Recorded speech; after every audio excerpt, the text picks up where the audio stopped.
Well, listen, we've got fights coming up tonight. They might not be as many fights as you expected, and there's some short notice, late notice replacements that we're going to talk all about today, but I just wanted to reach out and mention the sponsor of the show, Ringside Beer, teaming up with Fight Night Picks. I'm really looking forward to this one. It's one that we worked back and forth on quite a bit, and our viewers only can save 25% off their order. It's ringsidebeerstore.com. Use promo code FNP at checkout. They've got awesome stuff there. Normally, I'm wearing the t-shirt. I've got a couple of their tap handles here. I get the boxing tap handle. I get the MMA tap handle. You're helping out the boys here, and I see just my 2 cents over in the chat. I mean, come on, hammer the smash and like button. I don't normally ask for that stuff, but let's get into it. We're almost at 10,000 subscribers. I never thought that one possible. Make sure you check those guys out. Get into the ring with Ringside Beer Store, and let's get into it. Fight Night Picks is brought to you by Vertiball. Head on over to their website. It's vertiball.com. And listen, it's an awesome product. It's a local company out of New Brunswick, Canada. So make sure you support those guys locally as well as Fight Night Picks. But they're the only mountable portable muscle massager. They can stick onto any smooth surface. They've got an industrial strength suction cup. Can support over 100 pounds of pressure. You can get really into those deep knots. I have one here at home. I use it for my back and my shoulders from holding up that Fight Night Picks Pick'em trophy. But listen, make sure you check them out. It's a great product. Like I said, they're recommended by physiotherapists, masseuses, and chiropractors across Canada, the US, UK, and Australia. And they're used by countless professional athletes like Minka Fitzpatrick on screen there, as well as Clellan Farrell of the Raiders. So if you head into the cart, make sure you check them out. So I've got a Vertiball massager in my cart right there. Use the promo code FNP. You're going to save 10% off your order. You're supporting this company here that I'm very passionate about in New Brunswick, Canada, and you're helping out us as well. So make sure you check them out, vertiball.com, promo code FNP, 10% off your order. And without further ado, let's get into it. It's time For 15 minutes of non-stop MMA, tackling the biggest news in the sport. Head into the chat and let us know how you feel. Live from Fredericton, New Brunswick, Canada, here's your host, Craig Allen. Oh boy, and we got a big card coming up today. Want to thank everybody who's hanging out over in the chat, or if you're just watching at home, having a good time. I'm Craig Allen. You can find me on Twitter and Instagram at Craig Allen FNP. And I'm looking forward to this one now. I see over in the chat a lot of people going back about the Gerald Meerschaert, Ed Herman fight. We were really looking forward to that one. It's a shame that Gerald Meerschaert's off the card on such late notice. Tested negative for COVID earlier on in the week, tested positive here recently. That's what's being reported by Anna Hisa of Combate. But I saw Damon Martin and Ariel Helwani throwing tweets out there just before we came live. So it's really a shame because I was calling that one a possible fight of the night. I was really looking forward to it. But all in all, should be a good card. We've only got 9 fights. Last weekend we had 15, which was insane. Danny D hanging out, hitting up the super chat. And let's go Cachero representing Fight Tips. I'm really looking forward to that one. Good opportunity for a guy from the regional scene who's fought with LFA in the past, a guy that trains out of Southern California. We'll get into that one as we keep going into it. Like I said from the start, we're almost at 10,000 subscribers. I never thought that was possible. We were at 1,000 back in January, so it's insane the growth of the channel. It's all because of you guys, so I really appreciate you. And yeah, let's get right into the show. So if this is the first time that you joined Fight Night Picks, especially with question mark kicks, I'm going to pop in and out of the chat over there. I see Akash Deep saying all sorts of things. You're there in the chat most weeks. Just my 2 cents here too. And also Kyle Kelly saying it's 28 degrees out in Edmonton, Alberta, and Fredericton, New Brunswick, Canada. It's got to be up around there, if not warmer. It's really warm in good old Fredericton, New Brunswick, Canada. So we'll continue hopping along, checking out this card, and we'll get to our first fight on the prelims. And it's one that I know a lot of people are really looking forward to. So let's go down through this one. Talk about it in all different facets. Of course, you had El Guapo, Chris Gutierrez, originally supposed to be taking on Luke Sanders, and that would have been a really good fight. Sanders out, unfortunately, and that's a guy with a nice wrestling base. He had wins and losses in the UFC that kind of went either way. Spent some time with good old trusty LFA. Now, if you look at this one for the parts and parcels, and you look at Chris Gutierrez's last fight, he looked amazing against Vince Morales. He was throwing those leg kicks, obviously earned the TKO victory due to that. But all in all, pretty good, pretty well-rounded. And then if you want to go down through Chris Gutierrez's record, that's one thing. And I see Blues fans saying, Gutierrez is one bad mother. I agree with you, because if you start at Chris Gutierrez's record and you look, let's go back to 2015, he was fighting Aaron Phillips that you saw here recently. Timur Valiev fought him twice with World Series, won the first one by split, lost by unanimous in the next one. We were supposed to see Timur Valiev taking on Jamal Emmers on this card. Valiev out. He's taking on Ray Rodriguez, you might recognize from the LFA scene. Jaime Barcelos in his UFC debut got submitted. Ryan McDonald, Geraldo de Freitas, and Vince Morales the wins for Chris Gutierrez in the UFC. You know what to expect out of a guy like that. His hands are pretty good. His defensive wrestling's not too bad. Very well-rounded guy overall. Now, everybody talking about Cody Durden, and that's the thing. I see a lot of people here, J&K 1022 saying Durden has finished 10 of 11 fights, and so on and so forth. Early childhood TLC, I like the intro graphics. First time you're joining us, well, I appreciate you, so thank you. But if we're talking about Cody Durden, this is a guy that a lot of people are familiar with him from his time with American Top Team, whether it's Atlanta or with the Lima brothers. And maybe you're sleeping on the Lima brothers. Maybe you're not big on the Lima brothers. Diego, it was so-so. Now all of a sudden he's kind of found his groove and he's looked good of late. And then you look at Douglas Lima. I mean, he's one of the best welterweights in the world. So two really good guys to train with. But Cody Durden, what's he good at? I mean, he has a wrestling base.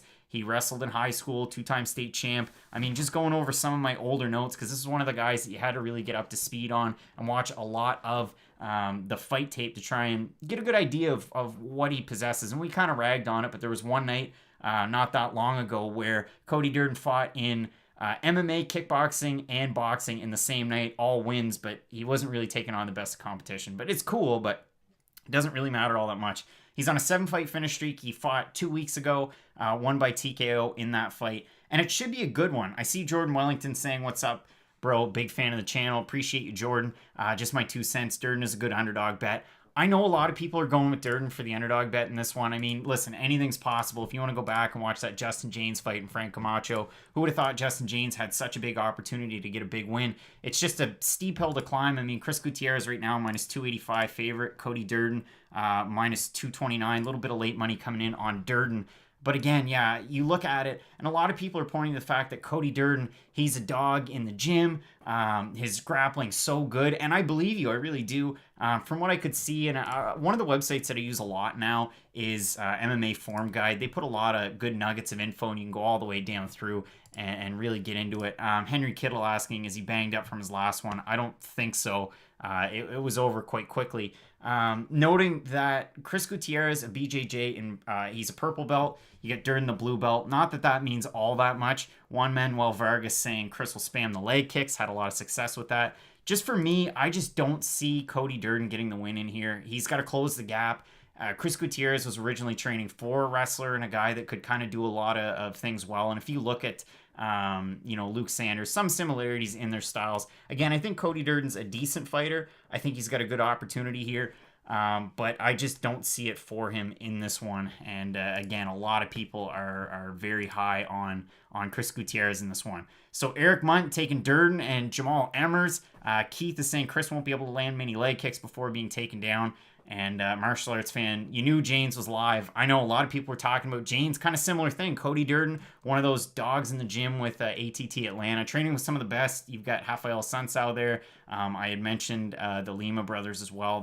That little good mix of guys to train with. So if we look at this one, like I said, yeah, I'm gonna stick with Gutierrez in this one. Matt also had Gutierrez for the pick. I think it should be a good fight overall, and I'm really looking forward to it. So let's move on to the next one. Jamal Emmers was supposed to be taking on Timur Valiev. We had picked Valiev to win. I was really looking forward to it. I thought that Valiev had a good opportunity. He's one of those prospects that, would you say he's peak?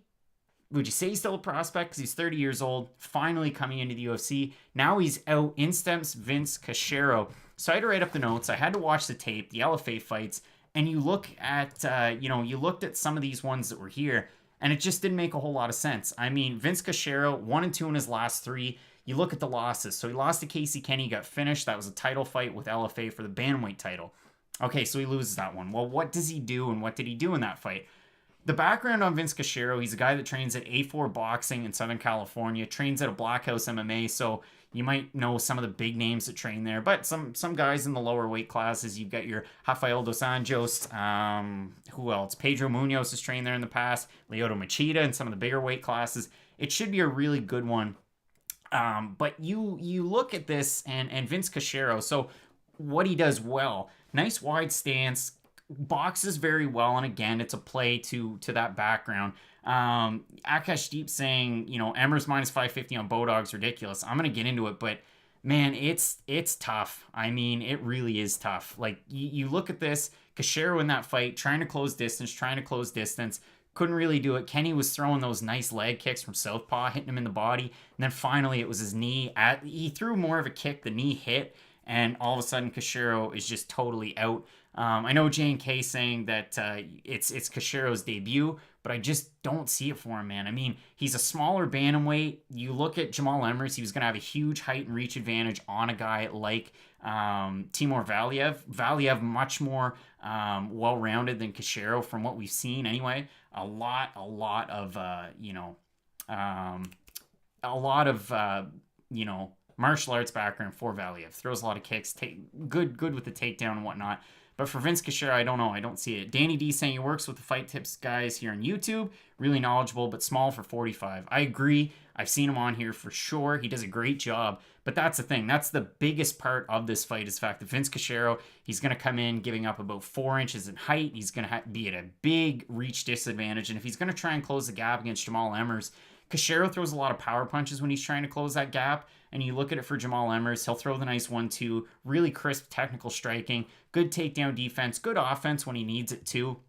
And I think he's got a really good shot at winning this one. Again, overwhelming favorite, as it was mentioned. I'm pretty sure, that's just about it. If you look at the last fight that Vince Cachero had, it was a win. The guy that he was fighting came in on short notice. If you look on Tapology, it said it was a fight at bantamweight. It was not. It was a fight that was at a catch weight of 150 pounds. And the guy hadn't fought in a while. He got tired after the first round. And he took Vince Cachero down first thing in the fight. Took him down, flopped into mount. And then he kind of worked back. And he was on top for quite a while. And then he was just totally gassed. And Cachero took over and won by TKO. Should be a good fight going with Emmers here. But again, a great opportunity for Vince Cachero to make the UFC. So we move forward, and this is the fight that everybody's talking about in the comments. I want to know what you're thinking about this one. I see people taking Nate Maness. I see people taking Johnny Munoz. A lot of people really high on Munoz. And if you don't know who either of these two fighters are, I watched so much tape on this.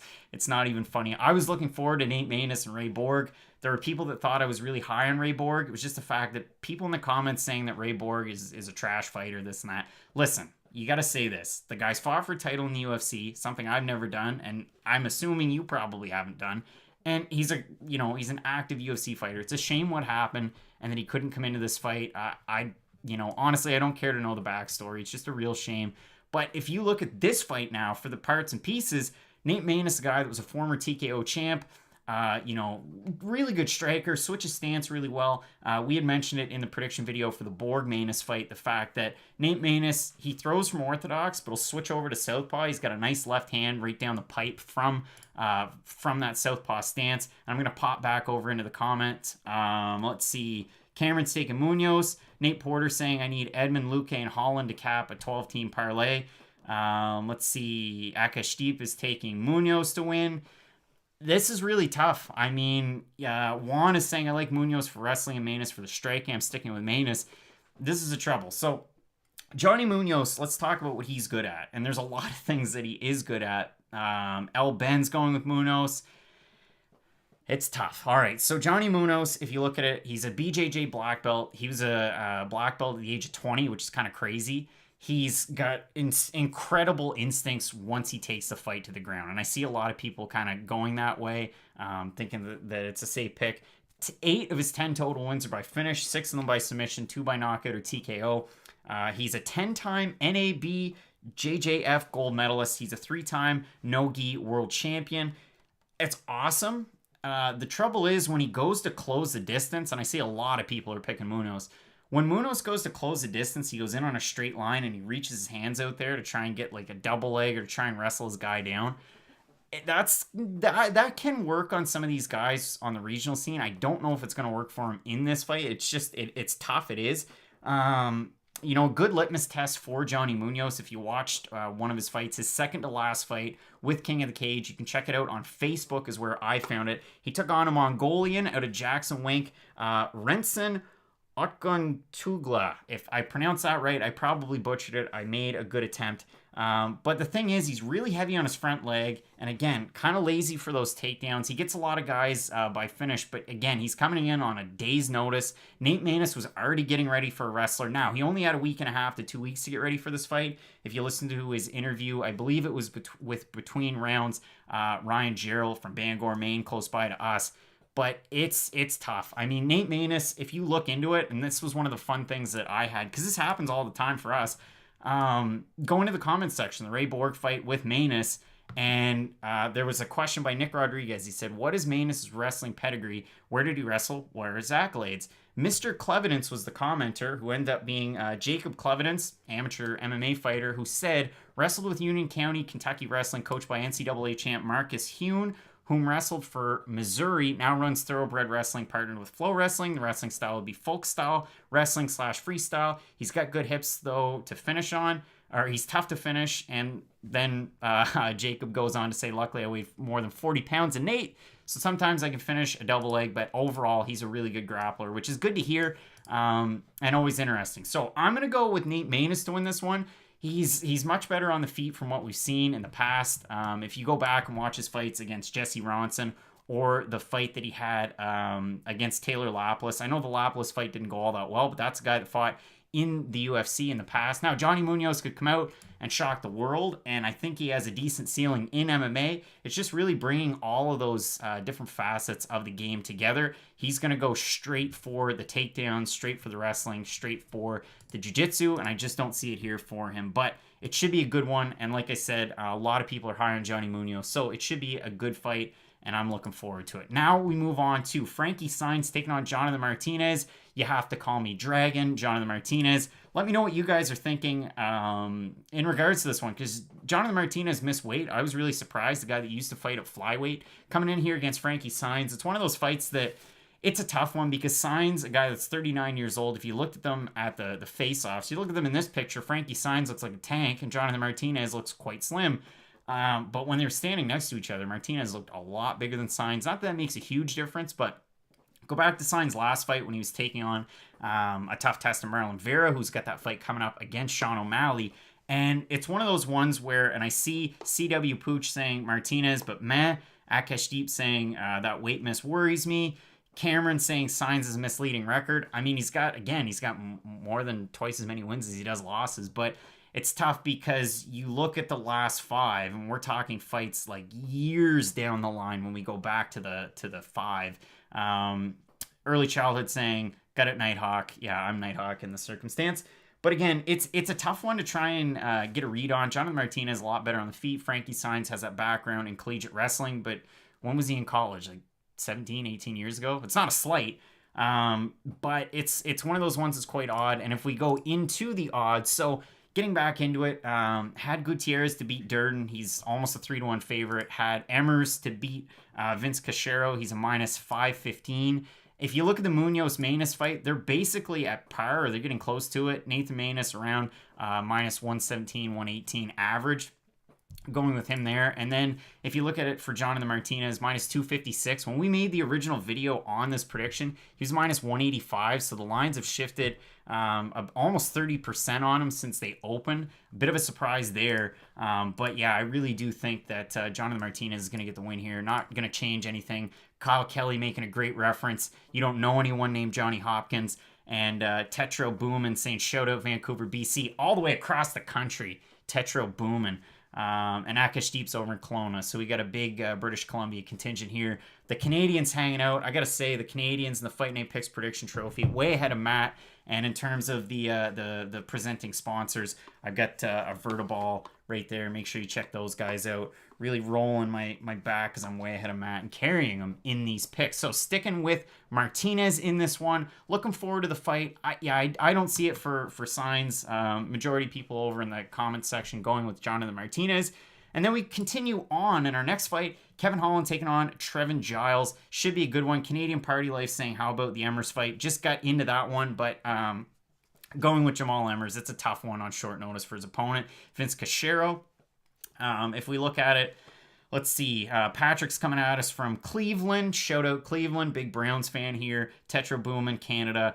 Greg 10 from London, Ontario. London, Ontario's had a lot of fighters competing in the UFC here lately. So pretty cool to see that. Andrew asking if I'm watching hockey. Listen, Montreal's playing Pittsburgh tonight, so I'm looking forward to that one. So we move forward. Kevin Holland taking on Trevin Giles. It's a fight between fighters that you recognize that have been in the UFC for a time or two. Guys that came up over the American regional scene. We've really seen them kind of blossom so far on a decent stage. Listen, Edmen kind of saying this is a pick'em fight here. It is. If you look over at the odds, I'm surprised that Kevin Holland's as big of a favorite as he is. He opened at a minus 215. Now he's continuing to gain about a minus 250. So from 215 to 250, we've got Wyatt going with Kevin Holland by decision. Nicholas coming at us from Rio. Trent asking if Giles is going to win. I don't know. It's a tough one. It really is, because if you look at Trevin Giles, he had all those finishes, all those big wins in the regional scene over names that you recognize, the Brennan Allens of the world. J&K saying, go Trevin Giles, has a whole day job. He's a cop down in Texas. You look at it in the UFC so far. So if we go back and look at that 5-fight sample fight these guys have had. Trevin Giles made his debut 3 years ago, took on James Boknovic, finished him. James Boknovic got finished quite a bit in the UFC, beat Antonio Braga Neto, who, again, I wish we could see fight more in the UFC. Still a young guy, super credentialed grappler. So Trevin beats him by knockout, beats Boknovic by knockout, loses by submission to Zach Cummins, where he kind of started to fade. That's not a good loss to have on your record. About a year ago, loses to Gerald Meerschaert, got finished in that one, beat James Krause. James Krause is coming in on super short notice, and that wasn't one that I put a lot of stock into. It's a tough one. I mean, James Krause, a guy that, good on him from Glory MMA. If you look over across for Kevin Holland, win over John Phillips, finished him just like Khamzat Chimaev, everybody's favorite. He won a split over Gerald Meerschaert. He beat Alessio Di Chirico, lost to Brendan Allen in a fight that he was winning until he got finished. And then Anthony Hernandez knocked him out in like less than a minute. Hurt his shoulder. I don't know if I'd worry about that. That was earlier on in the spring. But it should be a good one for Kevin Holland. I mean, he's one of those guys that stays really active on the feet. Huge size advantage for Holland in this one. Looking over on Tapology, out of 2,800 votes, 91% going with Holland. Split 28% by knockout, 33% by submission, or 35% by decision. Blues fans saying, how would Giles win if he pulled the upset? Close the distance and land a bomb on Kevin Holland. That's kind of all I can think of, really. It's tough. I mean, CW Pooch is kind of in agreement here, saying Holland's fight to lose. Holland now Brazilian Jiu-Jitsu black belt. I saw that. He's trained out of Travis Luter's gym for a really long time. This is one of those ones that I could see it going late. If there's going to be a finish, we're talking like second, third round. Kevin Holland can definitely get it done early. And again, Trevin Giles is going to have to close the distance. He's a thick guy for middleweight, but Holland's got a big size advantage on him. So I'm looking forward to this fight. It should be a good one. And I know it might seem like, again, I'm going and picking the favorites here, but I've got Gutierrez, pretty big favorite. Jamal Emmers, one of, if not the biggest favorite on the card. I've got Manus in a pick'em fight. I've got Martinez still. That's kind of sketchy, though. Again, the weight miss, but you look at Massaran Duba when he took on Jai Herbert last weekend. I changed my pick over to Herbert, and then Herbert lost. Akash Deep brings up a really good point, saying both kind of gas, but you trust Holland more. I agree with you there. But yeah, I'm going to stick with Kevin Holland. Smarter than you, saying that Giles is going to leave his chin out there. It could happen. Now, cross this one off with a great big X, because Ed Herman, Gerald Meerschaert, which Matt and I said was probably going to be a fight of the night, isn't on the card anymore. And that really sucks, because I was looking forward to it. I like Ed Herman. I talked to Ed Herman. He fought in Moncton and lost to... oh boy, Jean Vellante. Everybody's Jean Vellante. But Ed Herman, there was a lot going for him. He was a decent underdog pick. He was about a plus 150, and now that fight isn't happening. So that really sucks. And listen, wish nothing but the best for Gerald Meerschaert. It sucks that again he tested positive for COVID, or that's the news that's out there on Twitter right now that was just reported right before we came on. So yeah, it's a real shame there. I see TJD Fins for Life is saying, did I talk about the Munoz fight? Yeah, I'm gonna go with Manus in that one. And I'm going to stick with that one. I think he's going to be able to get the win. Again, Munoz is kind of lazy with the takedowns, but I'll go back through. Once we're all the way to the top, I'll go back through and get into it again. So we continue on. The chat's getting really busy. I'm going to do my best to try and follow along. If you can super chat it, A, you're helping to support the channel, but B, I can see it when it pops up, and I'd really appreciate that. Next fight, Lando Vannata, Bobby Green. This is the one where I'm kind of sketched out in terms of this fight because I know I had picked Bobby Green. Matt picked Lando Vannata. You go back, you watch their first fight, and in the first round, Lando Vannata drops Bobby Green, hits him kind of on the side of the head, drops him, looking to finish it up by TKO as Bobby Green goes to pop up. He throws that illegal knee, loses a point, 9-9, ends up a draw, the fight. Bobby Green had a good second round. It was a great fight. Lando Vannata's nose was all cut up. He was all red in the middle of his face. It's tough. I mean, I see King Crab saying pick Ed, Green, and Brown. Trust me, great underdog picks. Again, it sucks that Ed Herman's not fighting.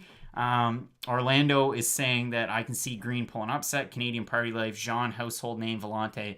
When they start talking about a fighter and they like you're talking about their personality and not the fighting skills, that's never the best thing. But yeah, you look at this one in terms of the parts and parcels. If Lando Vannata can get creative in that striking that we've seen, it's one of those ones where he can definitely win it. He did that in the first round of their fight. A little bit of the spinning attacks. Bobby Green's actually quite good with his back up against the cage. You saw that against Clay Guida. Good takedown defense. The weird thing, though, Bobby Green, in the separations, he can throw nice strikes. Lando Vannata throws the more creative strikes. You're going to see an elbow in there. Akash Deep with the $6.99. Appreciate it. Early congrats on the 10K subs. It hasn't happened yet, but I really do appreciate it. You're awesome, and thank you so much for that. So, Cameron saying not impressed with Green after his Guida fight. I get it. Giuliano saying I feel like Bobby's lost a step to get inside. It's weird because if you look at the fight, and Canadian Party Life saying you thought his name was Landon, it's unfortunately not Landon. And truth be told, like, you want the inside baseball. I had this one teed up as Lando Vannata and thought it was 2 T's, and I made a mistake and I had to change it, but I got it. And in the original video, I got it before I put it out. So that was tough. That almost happened. But again, Lando Vannata, this is one of those things, and I don't really see it mentioned in the comments just yet. Lando Vannata in his fight against Yancy Medeiros is a weird fight because you expected more to Yancy Medeiros based on what he's done in his career, whether it's at 55 or 70, and he didn't really have a good fight. Already asking if it's 8 fights now. If I'm not mistaken, it's 9. We got a hello from Russia. What do I think about Munoz Manus and Emmers Cachero? Going with Emmers and Manus in those ones. But yeah, this is one of those ones. I get it if you're going to fade this fight because it could be a really close one. Vannata, again, is he going to be the creative guy? Is Bobby Green just going to shoulder lean and get kicked like the song by Young Dro, which was a great one? But it's tough because if Bobby Green shoulder rolls and looks to counter and then comes in with those long looping, or not looping, but those, long shots straight down the pipe that did hit Vannata, if he can move around and throw those leg kicks, he can really attack the base of Bobby Green that we've seen. He'll rely on that where he'll keep it nice and tight. I think that it probably is Vannata's fight to lose. Again, I originally picked Bobby Green to win. If I look over at the odds really quick, let's see right here. Lando Vannata is a -153 favorite. Opened as a -175. There's a lot of early money that came in on Green because he opened as a +150, and then all of a sudden he was a -123 really quick. Now he's at a +130. I see Galici, Private Sports Entertainment, did I pronounce that properly, saying that Munoz is going to win 100%, Manus has no chance. I don't know about that one. But it's one of those ones where, again, I had Green. If he can keep the output up, he should be able to win. But the thing with Lando Vannata is he's kind of like one of those fighters, like, this is a bad example, but there's a lot of them out there, where, like Kamaru Usman, where the output continues to go up. For Lando Vannata, it typically does. For Bobby Green, it can flutter all the way around. But if Vannata's able to get inside close, really start to land and put that high output on, he should be able to beat Bobby Green. The one thing that's weird, if you watch their first fight, I believe it was Joe Rogan that said, you look at this one and Bobby Green, he's never been the same. He had that losing streak, but again, that was against great competition. But he doesn't have that swagger back. And in the second round, he got that swagger back. I think it was neat that he was mean mugging at the stare downs. He was really trying to follow Lando Vannata, not just with his eyes, but walking after him a little bit menacingly after. But yeah, I'm going to go with Lando Vannata. I'm going to switch my pick, go with Vannata. I think he's going to be able to get the win. Again, there's some upside there for him. He had that crazy fight against Tony Ferguson. So this is going to be one of those fights that hopefully I don't regret, like switching my pick from Francisco Trinaldo to Jai Herbert last weekend.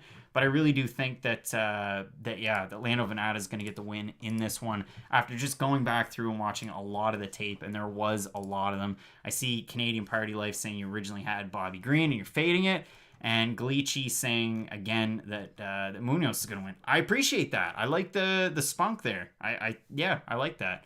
That's a good one. And martial arts fan saying Green lands more significant strikes. We'll just have to see what happens in that one. It should be a great one. Your next fight should be an awesome fight.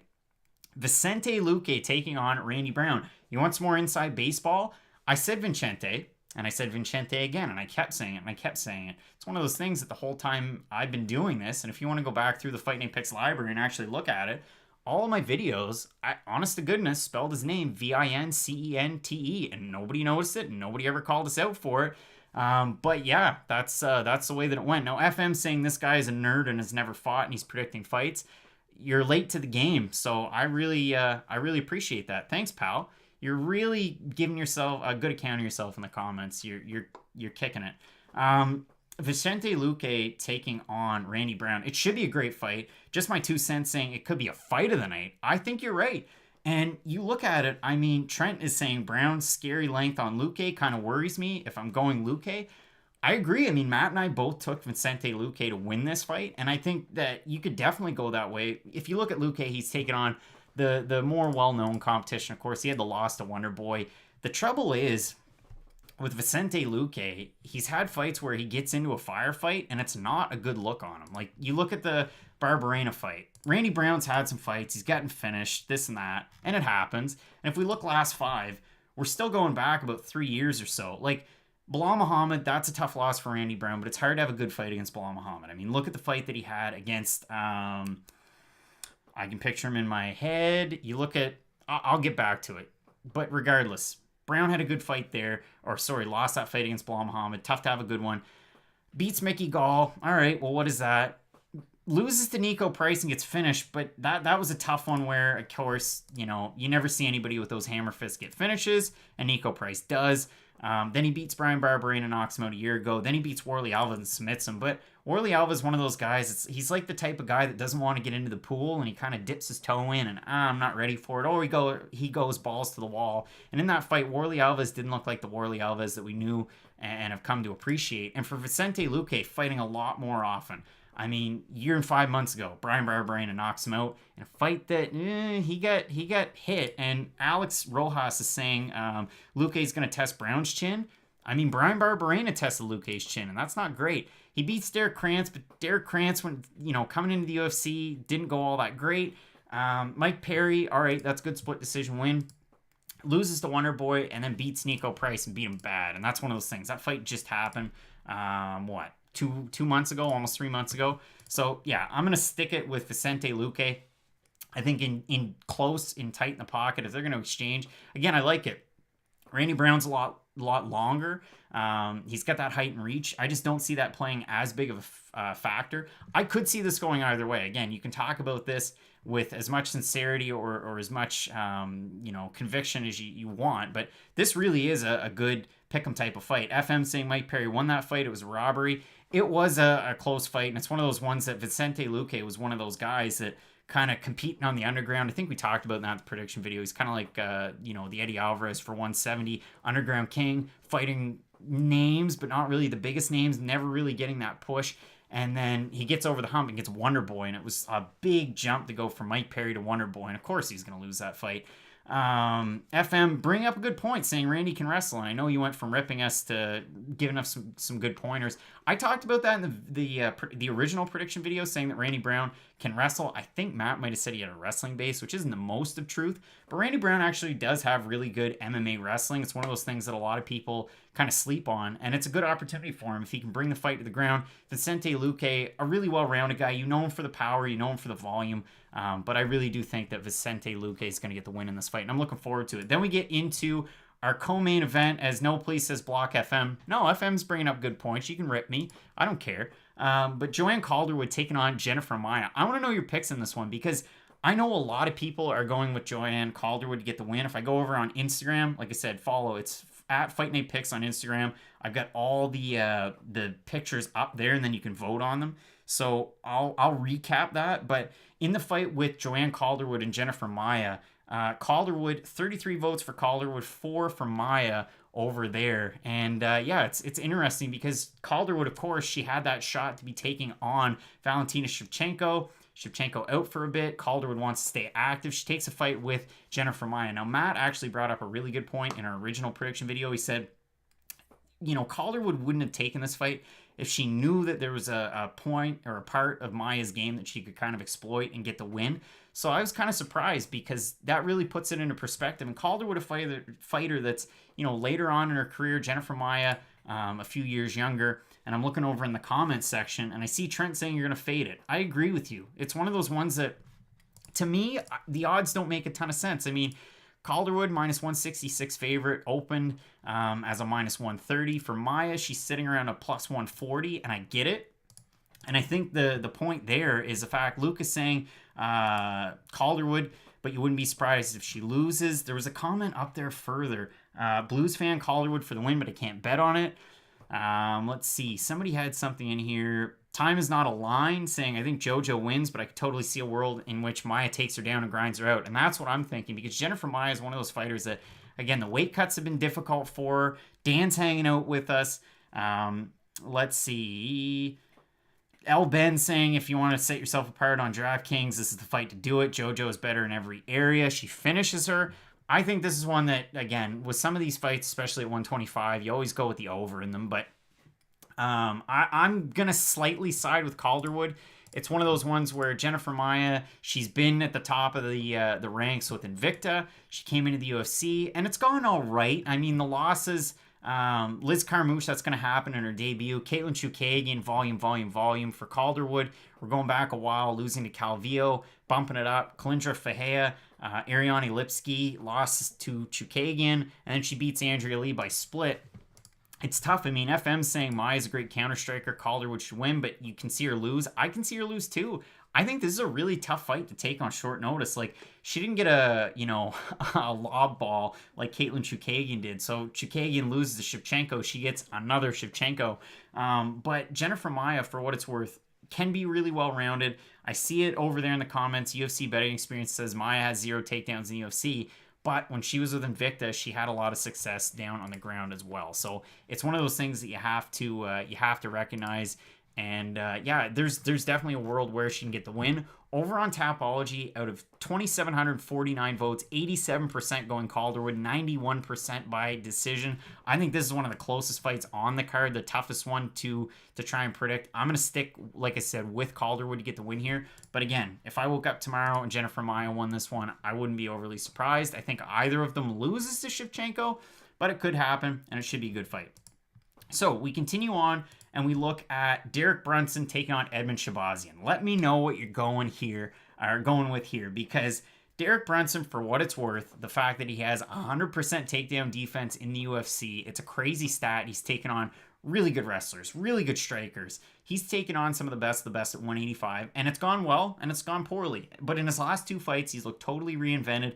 We had talked about it, whether it's, wherever he went for a camp change. He's been with Sanford MMA in South Florida, training with some of the best in the world. I mean, the Gilbert Burns, you had Usman there before the Burns fight was supposed to happen, this and that. It's tough. I mean, Derek Brunson is a guy that, when you think of him in your mind's eye, it's probably throwing an overhand right, really pushing the pace, but also getting finished. And it's tough to try and go with Derek Brunson. And I see that out of the picks over on Tapology. I see it out of the odds. I mean, Edmen Shahbazyan, such a young guy, and he's a minus 380 favorite against such a proven vet. Brunson's almost a plus 300. And I see that. Incoming rug poll saying Brunson's 36 years old. It's wild. It really is. A lot of people saying, the shorter, smaller cage is going to favor Brunson, I've seen. I would think it would favor Shahbazyan. A lot of people saying that the 3 rounds, it really helps out Shahbazyan. I think it does as well. I really do. I think if you were looking to bank on somebody's gas tank in this one, it's probably going to be Brunson's over Shahbazyan. A lot of people want to point towards that fight against Darren Stewart. A lot of wrestling, a lot of scrambles. It was a tough one. Galiki, again, if I'm pronouncing that properly, I don't see Shahbazyan losing any of his first 20 matches.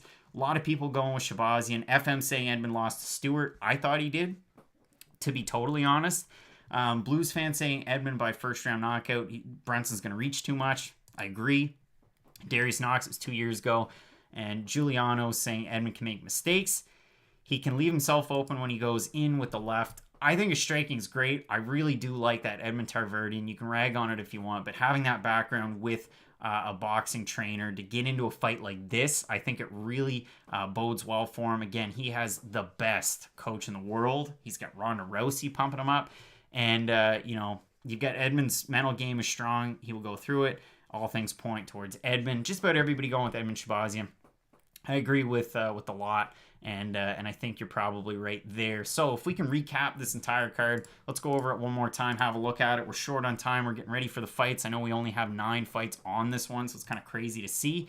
But yeah, let's look at it. So Chris Gutierrez, Cody Durden, going to go with Gutierrez to get the win in that fight. Jamal Emmers, Vince Cachero. Cachero's UFC debut on very short notice. Going with Jamal Emmers. Nate Maness taking on Johnny Munoz. I know a lot of people are really high on Munoz, but again, for me, the trouble is when he's going in for the takedowns, he lunges right in, both arms out. He could get caught by something. Nate Maness, a pretty good striker, and he has a bit of wrestling in his back pocket as well. Adorable Cheetah saying, where's your partner? Matt Allen, FMP, my brother.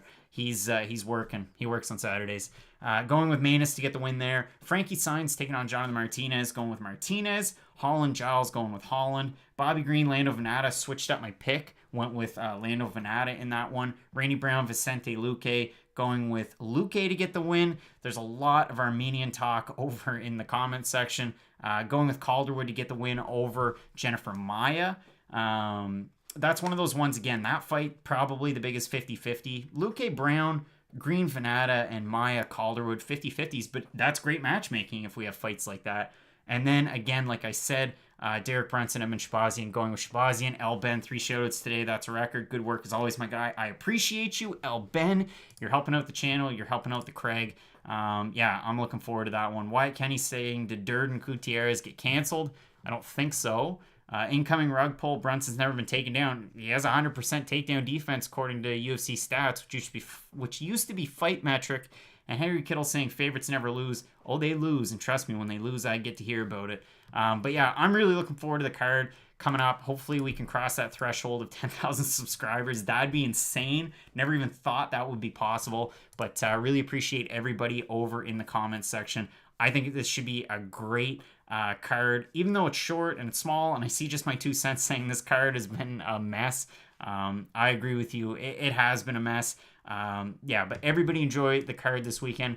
Make sure you check out some of the sponsors. You're helping us out again. I've got the Vertiball. You can work out the knots in your back. Pops right onto your wall there. Ringside Beer Store as well. So appreciate that. Enjoy the card. Have a good weekend, and we'll see you again next week. It's time For 15 minutes of non-stop MMA, tackling the biggest news in the sport. Head into the chat and let us know how you feel. Live from Fredericton, New Brunswick, Canada. Here's your host, Craig L.